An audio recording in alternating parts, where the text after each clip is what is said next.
योनि मानव का मिलता है। किसका मिलता है? मानव का योनि मिलता है भाई। मानव का योनि क्यों मिलता है? सुर दुर्लभ सदा ग्रंथ निगावा। जो देवताओं को भी दुर्लभ है माई बाप, हम मानवों को केवल सुलभ है, ऐसे ग्रंथ को गाने के लिए हमें प्राप्त हुआ है। तो कहे महाराज जो ना गा पावे वो, जिसको पढ़ने न आवे वो क्या करे महाराज? तो कहे आगम निगम पुराण का पढ़ही सुनहि कर फल प्रभु का। आगम निगम पुराण अनेक है, सुनने का और पढ़ने का माई बाप एक ही फल मात्र है, केवल एक फल है। अगर संस्कृत में आप श्रीमद् भागवत कथा न पढ़ पाइए तो क्या करिए, हिंदी में लिखा हुआ है, हाँ हिंदी में पढ़िए, हिंदी में भी लिखा है, अनुवाद दिया गया है। न संस्कृत पढ़ पाइए तो हिंदी में पढ़िए, न पढ़ने आवे तो अपने घर में बच्चों को, जो पढ़े लिखे बच्चे हैं उनसे कहिए कि 1 अध्याय 2 अध्याय प्रत्येक दिन आप श्रवण करिए, उनसे सुनिए, प्रत्येक दिन श्रवण करिए, प्रत्येक दिन सुनिए। इस सुनने का आदत अपने जीवन में बनाइए, तब काम करेगा। ये नहीं कि पीले कपड़े में लपेट करके भागवत भगवान को ले जा करके अलमारी में रख दीजिए तो फल प्राप्त होता, कदापि नहीं फल प्राप्त होगा। चाहे जितने बड़े डॉक्टर को आप दिखवा लीजिए, जांच करवा लीजिए, दवा लेकर के आइए, तो डॉक्टर साहब कहेंगे सुबह शाम दोपहर इसे दवा खाना है, नहीं खाओगे तो मर जाओगे। तो अपन खाते हैं और दवा ले आकर के अलमारी में रख दीजिए, धूप दीप दिखाइए, महाराज कहिए हमारी बीमारी जी ठीक हो जाए, तो ठीक होने वाली नहीं है, सेवन करना पड़ेगा। ठीक उसी प्रकार से माई बाप आप भी ग्रंथ जी को घर में रखिए, पुराण जी को घर में रखिए, तो पढ़ने का आदत बनाइए, जीवन में उतारने का आदत पढ़िए, पढ़ने के बाद सुनिए, सुनने के बाद अपने जीवन में उसको उतारने का प्रयास करिए। कल अद्भुत कथा हम सभी ने श्रवण किया है, कल परीक्षित जी का जन्म हुआ है। आइए उसी कथा के पूर्व में चलते हैं, पितामह के पास चलते हैं। कल थोड़ा सा विलंब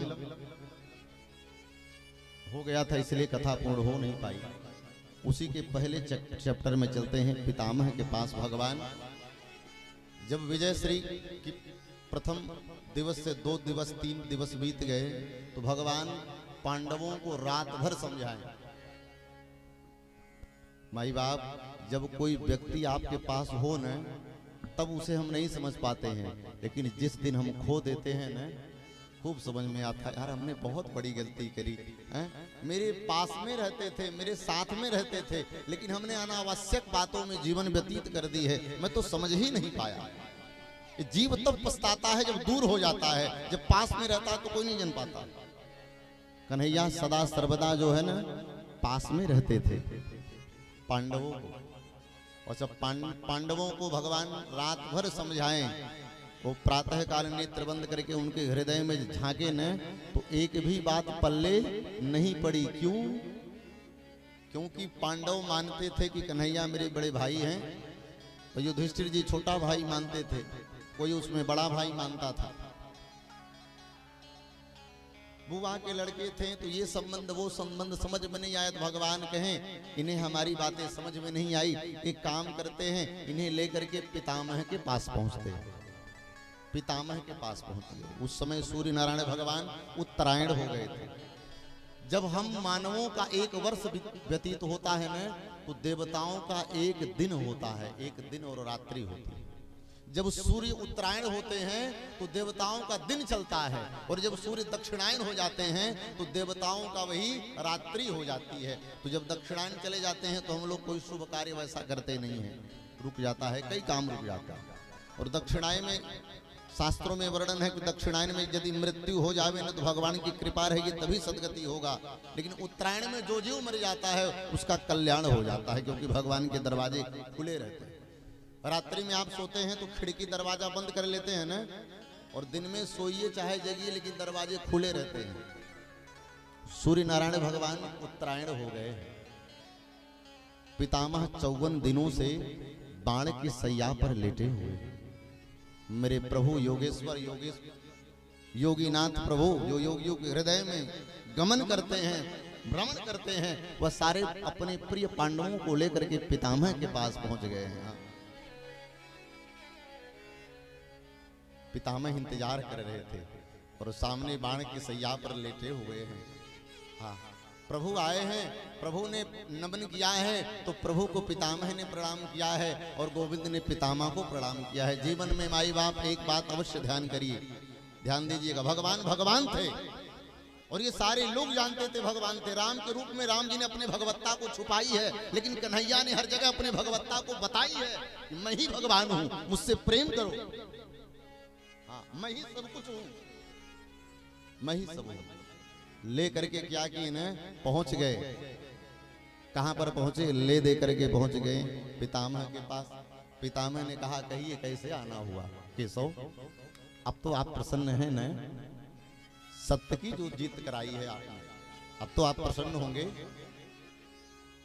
पितामह ने कहा है योगेश्वर, आपसे ज्यादा कौन जानता है इस संसार में कि कौन प्रसन्न है कौन दुखी है? आप तो त्रिकालदर्शी हैं प्रभु।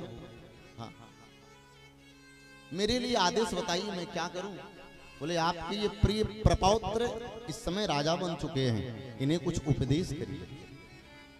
पितामह ने कहा उपदेश के सागर तो आप हैं और हमें उपदेश करने की बात कर रहे हैं, लेकिन कोई बात नहीं नाथ, अगर आपका आदेश है तो अवश्य उपदेश करो।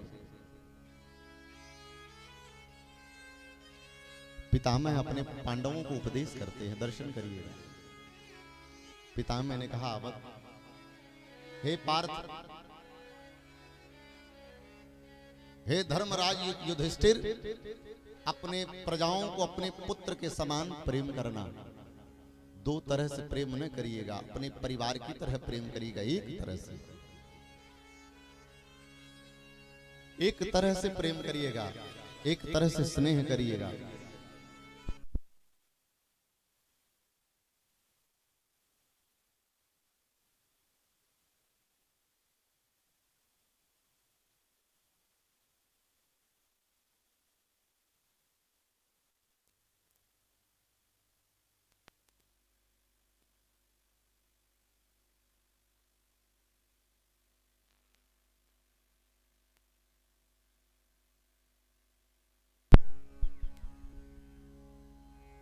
प्रेम दो तरह का ना हो, एक तरह का। और हे धर्मराज, अपने कमाई का दशांश दान करिए। अपने धन के कोष का नहीं, अपने दशांश का, जो आप अपने कमाई का करिएगा ना, उसका दशांश दान करिए। अगर दान नहीं करते हैं तो समझ जाइए आप अपने भगवान से, अपने सनातन से आप चोरी कर रहे हैं।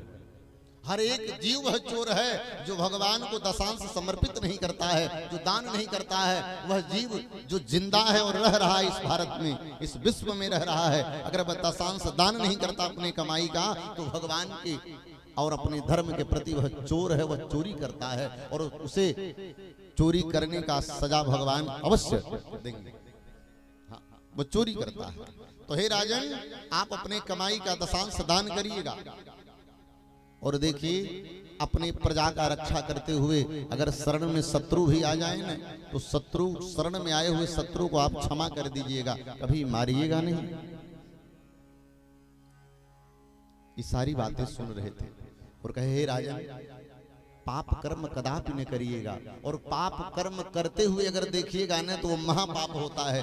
जैसे ये महापाप का शब्द कहे न, द्रौपदी मुस्कुरा पड़ी। पितामह ने कहा अरे द्रौपदी तुम मुस्कुरा रही हो? तो कह रहे पितामह बस ऐसे हंसी छूट गए। नहीं, कुलवतु बधु समाज में मुस्कुराए कोई बात जरूर है, बताओ। तुम कुलवधु और पांडवों की कुलवधु हो तो मुस्कुरा पड़ी समाज में, कोई बात तो जरूर होगा।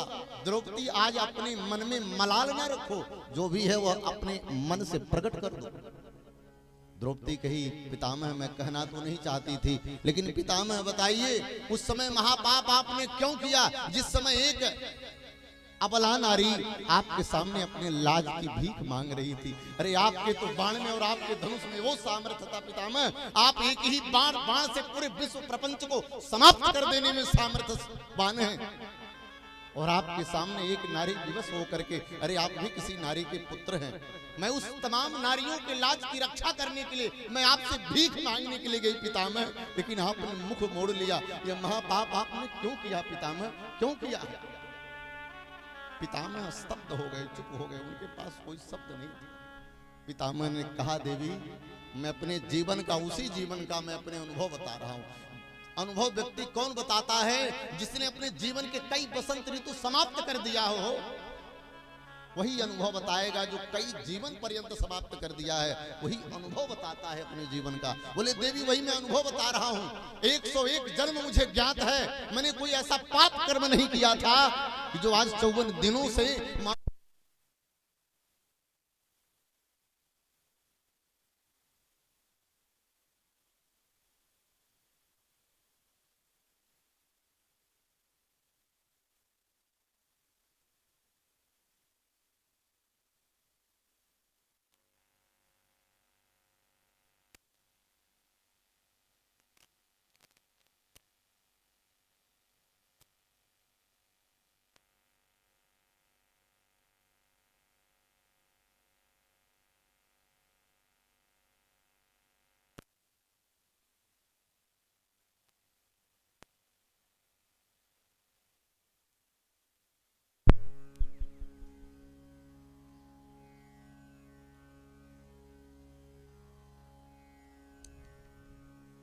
पितामह ने कहा, देवी 2000 बिच्छू मानो मेरे शरीर में एक साथ डंक मार दिए हों, इतना दर्द मुझे हर पल मेरे पूरे शरीर में पीड़ा पहुंच रही है।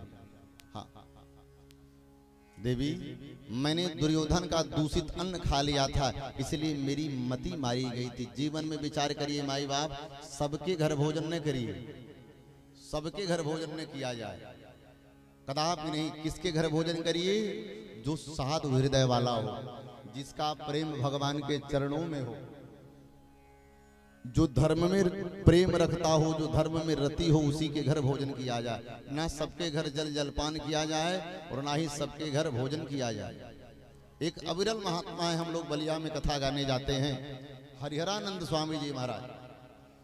वो अगर उनको आपको अगर उन्हें जलपान करवाना हो अपने घर में, तो 1 सप्ताह पहले कीर्तन प्रारंभ करवाना पड़ता है। 1 सप्ताह तक कीर्तन करवाएंगे, तब वह आपके घर आकर के जल पिएंगे। 1 मास तक, 1.25 मास तक अगर आप कीर्तन करवाएंगे भगवान का, तब आपके घर वो भोजन करेंगे। हाँ, और भी भोजन उनके हिसाब से होगा, कैसे कैसे क्या क्या भोजन करेंगे। 1.25 महीना पहले आपको अपने घर लहसुन प्याज बनाना अथवा खाना लेकर के आना घर में, ये सब बंद करना पड़ेगा।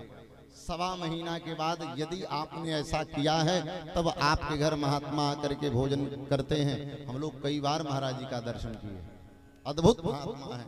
उन्होंने एक ग्रंथ भी हमें दिया था अपने हाथ से, कथा गाने गए थे उनके यहाँ, और उनके यहाँ ना जाने कितने दिनों से अनवरत भगवान का अखंड कीर्तन चलता है, अनवरत चलता है, बंद ही नहीं होता है महाराज। माने बिना कीर्तन का वह भोजन नहीं अपने जीवन में किए हैं और ना ही जलपान किए हैं। दुनिया के किसी कोने में जाते हैं तो उनका सबसे पहले कीर्तन प्रारंभ हो जाता है।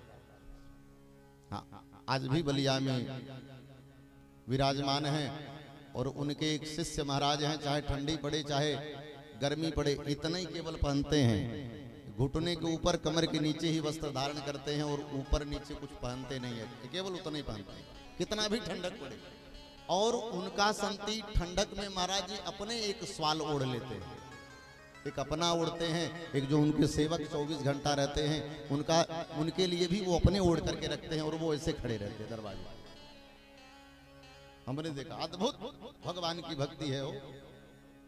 जाकर के देखिए, बलिया में है, हरियाणा, कहीं भी पूछिएगा उनका नाम सबको जानता है, स्थान तक लोग पहुंचा देंगे। आस पास पड़ोस का उनके भजन का ये प्रभाव पड़ा है। लहसुन और प्याज नहीं बिकता है माई बाप 15 किलोमीटर के अंदर। अगर आप प्रवेश करेंगे ना तो आपकी मति बदल जाएगी, प्रवेश करते ही पहले मति बदल जाएगी। 15 किलोमीटर के अगल बगल के अंदर लहसुन प्याज बनता बिकता ही नहीं है, बनता ही नहीं, कोई लेता ही नहीं तो बेचेगा।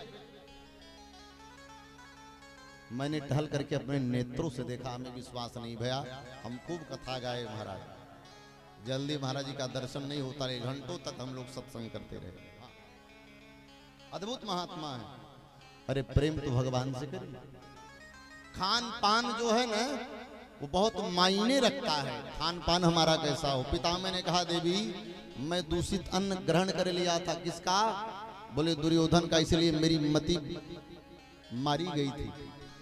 देख रही हो मेरे शरीर से एक एक बूंद रक्त निकल चुका है।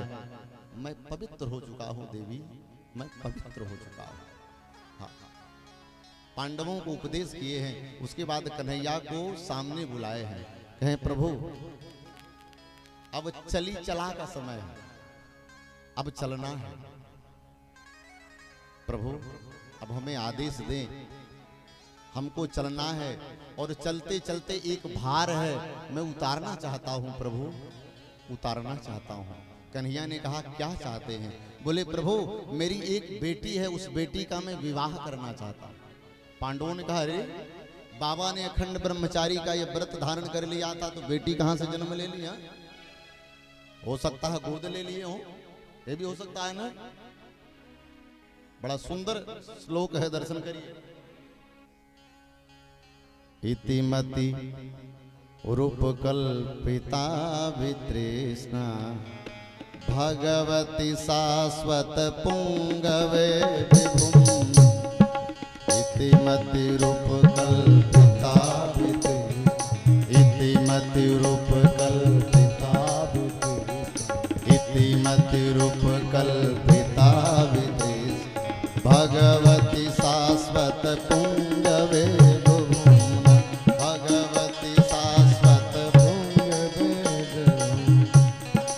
स्वमुखमुपगते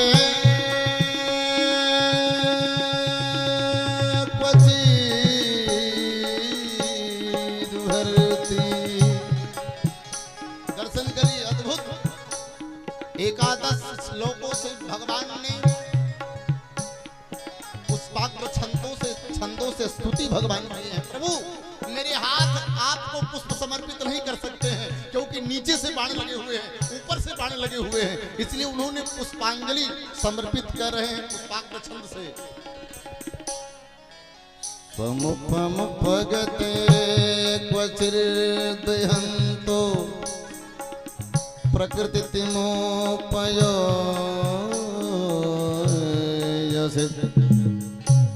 यद भवा प्रवाह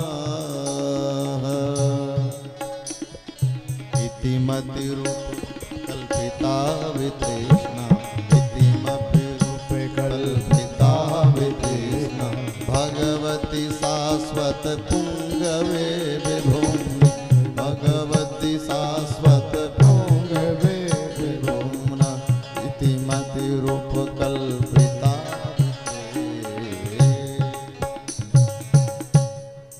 एकादश श्लोकों से भगवान की दिव्य स्तुति की है महाराज। इति इति कब लगता है? जब कोई चीज समाप्त होता है तो इति लगता है। इन्होंने प्रारंभ में इति लगा दिया। इति मति मन इति क्यों लगाए प्रभु? इस जीवन का इति होने वाला है, अथवा जो शब्द मैं अभी कह रहा हूं इस शब्द का भी इति होने वाला है, मेरे जीवन का इति होने वाला है। प्रभु मेरी एक बिटिया है। अच्छा तो बिटिया का नाम क्या है? बोले इति मति रूप कल्पिता वितृष्णा। मेरी पुत्री का नाम है मति। मैं अपनी पुत्री का वर ढूंढ रहा हूं महाराज, और मैं ढूंढते ढूंढते आज आप ही वर के समान आप प्राप्त हुए हैं। हाँ? मैं अपनी पुत्री के लिए ऐसे पति को ढूंढ रहा हूं, मति के पति को ढूंढ रहा हूं कि मैं अपने मति के पति का विवाह कर दूं। तो प्रभु आप तो पतित पावन हैं, पतितों को पावन करने में सामर्थ्यवान हैं, और मैं अपनी मति का विवाह आपसे कर दूंगा। आप मेरे मति के पति आप बन जाएंगे तो मेरी मति कभी मारी नहीं जाएगी। जिस कन्या का जिस पुरुष के साथ विवाह हो जाता है ना, वह कन्या उसी दिन से उस पति की हो जाती है। जो जो पति कहता है वह पत्नी करती है। पति ने कह दिया मायके नहीं जाना है, लाख मन हो मायके जाने का, परंतु स्त्री मायके नहीं जाती है। घर भी मायके फोन करती है, पिता के पास फोन करती है, माता के पास फोन करे, भाई के पास फोन करे, लेकिन उधर से एक ही रिप्लाई आता है, क्या कि अब तुम्हारा संबंध उसी ससुराल से जुड़ चुका है। पति तुम्हारा जहां कहेगा वही तुमको जाना है। जिस माँ ने जन्म दिया है, जिस पिता ने पाला पोसा है, उस पिता का अधिकार समाप्त हो जाता है, उस माता का अधिकार समाप्त हो जाता है। पितामह कहते हैं प्रभु मैं भी अपने मति रूपी पुत्री का विवाह करके मैं इस भार से मुक्त होना चाहता हूं। जब यह मति आपकी हो जाएगी तो मेरी मति कभी मारी नहीं जाएगी, और जब मति मारी नहीं जाएगी तो जो जिस दशा में आज मैं हूं वह दशा कभी उत्पन्न होने वाली नहीं। प्रभु ने कहा इससे क्या होगा? बोले मेरी मति के पति आप बन जाएंगे तो मेरी सदगति हो जाएगी। हाँ, इस सदगति को पाने के लिए मति के पति को आपको बनना पड़ेगा। प्रभु गदगद हो गए, कहे एक काम कहिए तो। बोले क्या? अगर कहिए तो मैं आपको ठीक कर दूं। ये देखो सारे लोग आपके जितने प्यारे दुलारे थे, धर्मराज, युधिष्ठिर, भीम, नकुल, सहदेव, अर्जुन जैसा तो कोई महाराज बलशाली संसार में कोई था ही नहीं। जितना बलवान अर्जुन थे, जितने धैर्यवान थे, जितने ज्ञानी थे महाराज, ऐसे अपने प्रपौत्रों के साथ आप कुछ दिन तक राज करिए, सेवा भाव इनका स्वीकार करिए। बोले प्रभु यह जीवन इसलिए मिलता है कि मरते समय आपका नाम मुख में आ जाए प्रभु, और किसी रूप में तो आता नहीं है। चिड़िया बन जाएंगे तो आएगा नहीं, गधा बनेंगे तो आएगा नहीं, नाली का कीड़ा बनेंगे तो आएगा नहीं। 84 लाख योनियों में मानव का शरीर बनता है कि जिह्वा से गा गा करके, और मरते मरते जब आपका नाम जिह्वा पे आ जाए ना तो प्रभु सदगति प्राप्त हो जाए। हाँ, जिह्वा कौन कहे सरकार? आपका नाम जिह्वा पर आने के कौन कहे? मुनिजन तो जन्म जन्म मुनि जतन कराए, अंतराम कही आवत नाही। महाराज जन्म जन्म मुनिजन जतन कराते हैं भगवान का नाम आ जाए, और कहीं लेस मात्र का अगर कहीं कोई रुकावट आ गया है, आता है ना, तो नाम नहीं आ पाता। हार्ट में जरा सा रुकावट आ जाता लोग मर जाते हैं। शाम तक तो सही रहते, जरा सा रुकावट आया पता चला हार्ट अटैक हो गया, हार्ट फेल होता है ना। तो जरा सा भी रुकावट आ जाता है तो मरते समय मुख में नाम नहीं आता है प्रभु, फिर 84 लाख योनियों में जाना पड़ता है। और प्रभु आज आप सामने हो, हाँ? देहांत काले तुम सामने हो, देहांत काले प्रभु तुम सामने हो, मुरली बजाते मन को लुभाते, यह गीत गाकर तननाथ त्यागो, गोविंद दामोदर माधवेति, गोविंद दामोदर माधवेति। प्रभु ये गीत गा करके मैं प्राणों को प्राण परित्याग करूं, इससे अच्छी बात और क्या होगी? कान्हा मेरे